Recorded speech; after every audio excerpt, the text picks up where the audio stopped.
আসসালামু আলাইকুম। আমন্ত্রণ জানাচ্ছি আজকের আলোচনা। অতিথি হিসেবে আছেন আজহারুল ইসলাম ভূঁইয়া। স্বাগত জানাচ্ছি আপনাকে আমাদের এই অনুষ্ঠানে আসার জন্য। জি, আপনাকে কেমন আছেন? আলহামদুলিল্লাহ ভালো আছি। আপনি তো একজন ই-কমার্স উদ্যোক্তা। আপনি কিভাবে আসলে এই খাতে আসা হলো? কেন মনে হলো যে আপনার এই ব্যবসায় যুক্ত হওয়া উচিত? আমরা মূলত চেয়েছিলাম আমাদের যে প্রোডাক্ট এবং সেবাটা এটা একবারে প্রান্তিক লেভেলে ছড়িয়ে দিতে আরকি। বড়, বড় শহর এমনকি উপজেলা পর্যায়ে এমনকি গ্রাম পর্যায় পর্যন্ত।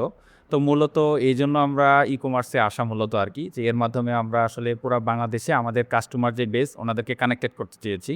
তো সেই লক্ষ্যে এখানে আসা আরকি। দ্বিতীয় প্রশ্ন আপনার কাছে, আপনার প্রতিষ্ঠান কি ধরনের পণ্য নিয়ে কাজ করে? আচ্ছা, আমাদের প্রোডাক্ট মূলত হলো আপনার প্রোডাক্ট এবং সার্ভিস বেসড। অর্থাৎ আমরা মূলত অফিস অটোমেশন আচ্ছা, এবং সিকিউরিটি সলিউশন নিয়ে কাজ করি আরকি। তো আচ্ছা। সেক্ষেত্রে আমাদের প্রোডাক্ট এবং সফটওয়্যার বেসড সেবাগুলো আমরা এর মাধ্যমে অফিসগুলো অটোমেশন করি আরকি। সারা দেশেই আপনারা পণ্য ডেলিভারি করেন। ঝুঁকির জায়গাটা আসলে কোথায়? আসলে ঝুঁকির জায়গা বলতে বাংলাদেশের ৮-১০ টা ই-কমার্স প্রতিষ্ঠানের মতো আমাদের ঝুঁকির জায়গাটা একই। সেক্ষেত্রে আমরা মূলত যেটা করি যে আমাদের নিজস্ব টেকনিক্যাল টিম আছে যারা সমস্ত বাংলাদেশে অফিস এবং বিভিন্ন প্রতিষ্ঠানে অটোমেশনের জন্য সরাসরি ওখানে যায় এবং সব ধরনের অটোমেশনের কাজ করে। আমরা কখনো অগ্রিম কোনো পেমেন্ট নেই না। সম্পূর্ণ কাজ কমপ্লিট হওয়ার পর আমরা পেমেন্টটা নিই। তো এক্ষেত্রে যেই সমস্যাটা হচ্ছে যে অনেক সময় পেমেন্টের ইস্যুতে একটা ঝামেলা হয়। মানুষ দেখা গেছে কাজ কমপ্লিট করার পর পেমেন্টটা ঠিকমতো দিতে চাচ্ছে না। অনেক সময় দেখা যাচ্ছে যে একটা লোকেশন দিলে সেই ঠিকানায় কাস্টমার অ্যাড্রেস ঠিকমতো পাওয়া যাচ্ছে না। দেখা গেছে কাজ হবে এক জায়গায় কিন্তু লোকেশনটা অ্যাকুরেট না, অন্য একটা জায়গায়। অনেক সময় ফ্রডও হয়। আমাদের দেখা গেছে ডেকে নিয়ে গেল, আমাদের পুরা টেকনিক্যাল টিম পরে সেটআপ নিয়ে হাজির। সেক্ষেত্রে দেখা গেছে যে এখানে তার কাস্টমারের ঠিকানাও নাই বা ওনাকেও পাওয়া যাচ্ছে না, ফোন বন্ধ, রিসিভ করছে না। তো এটা বাংলাদেশের সব ই-কমার্স প্রতিষ্ঠানের মতো আমাদেরও একটা বিশাল সমস্যা এটা। সরকারের যে পলিসি বা আইন কানুন রয়েছে এটা কতটা হচ্ছে ই-কমার্স বান্ধব? সরকারি বলতে সরকার এই খাতে উৎসাহ দেয়, কিন্তু এমনকি প্রণোদনাও দেয়। তা আচ্ছা। সরকারের যে উৎসাহ বা প্রণোদনা যেটাই সরকার দিচ্ছে, এটা আমার মনে হচ্ছে যে আসলে প্রান্তিক লেভেলে বা ছোট উদ্যোক্তা যারা বা বাংলাদেশের সবচেয়ে বেশি মূলত হলো আসলে ছোট বা মাঝারি উদ্যোক্তা। তো সেই লেভেল পর্যন্ত আসলে সরকারি সহায়তা বা কোনো কিছু এখনো পর্যন্ত পৌঁছায়নি, আমার দেখা মতে আরকি। তো এটা আসলে সরকারের এদিকে নজর দেওয়া উচিত যে আমাদের বড়, বড় প্রতিষ্ঠান যারা অনলাইনে আছে তাদের বাইরে অনলাইন বলতে আমরা যেটা বুঝি ই-কমার্স বলতে মাঝারি উদ্যোক্তা এবং ক্ষুদ্র উদ্যোক্তার সংখ্যা সবচেয়ে বেশি।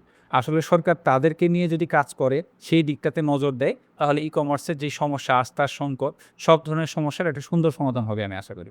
বাংলাদেশে এই খাতে ৫ লাখের বেশি মানুষ রয়েছে এটা আমরা জানি।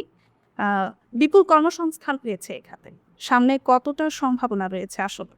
আমি যেটা মনে করি যে সামনে আসলে দুনিয়া যত ডিজিটাল হবে এবং সোশ্যাল মিডিয়ার প্রভাব যত বাড়বে, সেক্ষেত্রে ই-কমার্সের চাহিদা দিনকে দিন বাড়বে। হুম। কিন্তু এই ক্ষেত্রে যেটা করতে হবে আরকি যে স্বচ্ছতার ব্যাপারটা সবচেয়ে বেশি জরুরি। মানুষ কিন্তু এখন অনলাইন কেনাকাটায় যথেষ্ট অভ্যস্ত হয়ে গেছে হ্যাঁ। এবং এটা শুধু যে ঢাকা বা শহরের মধ্যে সীমাবদ্ধ নয়, শিক্ষিত, অশিক্ষিত এমনকি গ্রাম পর্যায়ের যেকোনো মানুষ এখন ই-কমার্সে স্বাচ্ছন্দ্যে কেনাকাটা করে এবং এটার সংখ্যা দিনকে দিন বাড়ছে। তো বাংলাদেশের অর্থনৈতিকভাবে আয়ের সুযোগ, বিদেশে রপ্তানি সবকিছুর ক্ষেত্রে অনলাইন ভবিষ্যতের জন্য অনেক বাড়বে। এটা চাহিদাও বাড়বে এবং এখান থেকে আয়ের সম্ভাবনা অনেক বেশি। এই আস্থা নিয়ে একটা বড় প্রশ্ন রয়ে যায়। আমরা নিজেরাও কিন্তু এটা ফেস করি।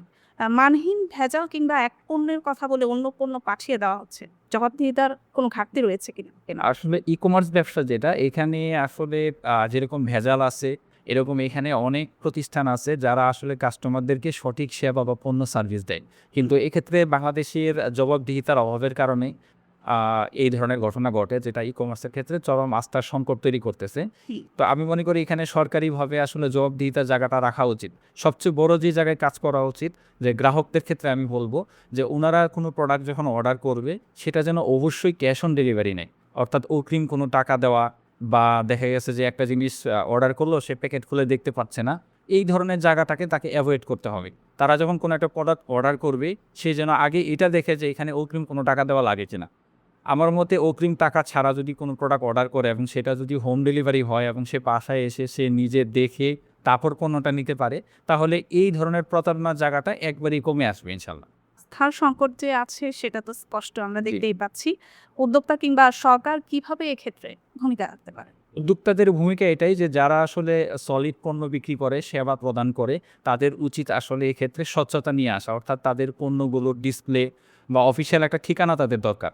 যে সে কোথায় বসে এই পণ্যটা বিক্রি করতেছে, সেখানে কাস্টমাররা আসবে, তারা তাদের পণ্য দেখবে। আর যদি কোনো কাস্টমার সেখানে আসতে না পারে, হোম ডেলিভারি চায়, সেখানে অবশ্যই তাদের হোম ডেলিভারি নিশ্চিত করতে হবে। সেটা নিজস্ব হোম ডেলিভারি সিস্টেম থাকুক অথবা কুরিয়ার থাকুক, সেখানে এটা নিশ্চিত করতে হবে যে কাস্টমারকে যেন অগ্রিম কোনো টাকা দিতে না হয় এবং কাস্টমার যেন তার পণ্যটা হাতে পাওয়ার পর দেখতে পারে, দেখে বুঝে নিতে পারে এবং প্রয়োজন বোধে সেটা রিটার্ন করতে পারে।